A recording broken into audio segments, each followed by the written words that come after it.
Hi, I'm Chad with Move for Guitar. This lesson is from our series Guitar Chords for Beginners. In this lesson, I'm going to show you how to play an open D7 chord. First off, if you'd like to get the diagram for this chord, the chord chart, you can click the link on the screen and it'll take you to an eGuide that you can download for free. And this eGuide includes this chord as well as a whole bunch of other beginner chords that are really useful to learn. It has really common beginner chords as well as less common ones. And not only do I show you how to play the chords, give you diagrams for those, but I show you how to put the chords together into chord progressions. So it includes a whole bunch of chord progressions that I have taken from the chords in the eGuide and put them together in sequences so you can see how they go together in a musical situation, and it'll also give you ideas of how to put these chords together into your own chord progressions. So if you'd like to get that eGuide for free, just click the link on the screen and you can download that. Here's an open D7 chord.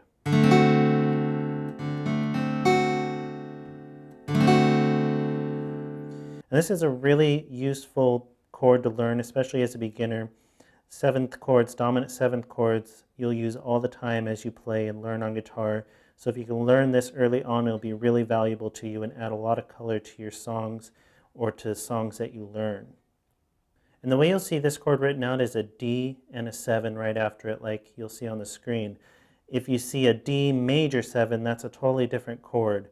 But a D and then a 7, that's a D7 chord, and it's called a dominant chord. That's something you'll learn as you learn more on guitar, but when you just see a 7 without a major 7 before it or anything, it's a dominant chord. So this is a D7 chord or a D dominant 7 chord. And dominant chords are really useful to resolve back to the 1 chord. So a D7 would be in the key of G. If you play that, it really wants to resolve back to the G. You can hear how nice that ends. When you play a dominant chord just by itself, it doesn't really sound like it's ending. It sounds like it needs to go somewhere. And in blues music or funk music, jazz music, you'll play dominants a lot. You can end on dominants and you can do a lot with them, but in a normal chord progression, you're usually going to hear those wanting to go somewhere.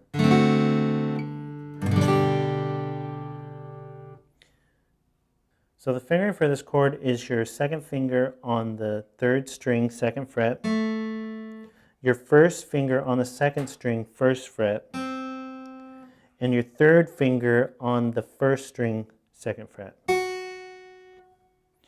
And with this chord, you're leaving the 4th string open, and if you know other D chords, you know that's a common thing, and you have to avoid hitting the 5th string as you're strumming. You're starting your strum on the 4th string.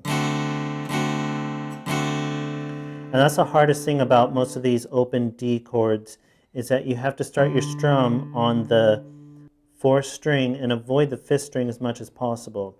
You can hit the 5th string a little bit, but if you leave it in and just strum away, it's going to get pretty muddy usually. So you just want to avoid it as much as possible, but like I said, you can hit it a little bit. So with this chord, you really want to be on the tips of your fingers and have a nice arch here in your joint. You don't want your fingers bent back like that at all. And you got to be really careful not to block out this 4th string with your 2nd finger. That'll be easy to do. It'll be easy to block that string out with your 2nd finger. So you got to really avoid that, be on the tips. And then the other thing that's difficult is that your 2nd finger will want to block out this 2nd string as well. So you got to really pay attention to your 2nd finger, not to block out the 4th string or the 2nd string. And with anything you fret on the guitar, you want to be up in the fret. You don't want to be back in the fret like this. You want to be up here towards the front fret wire in whatever fret you're in.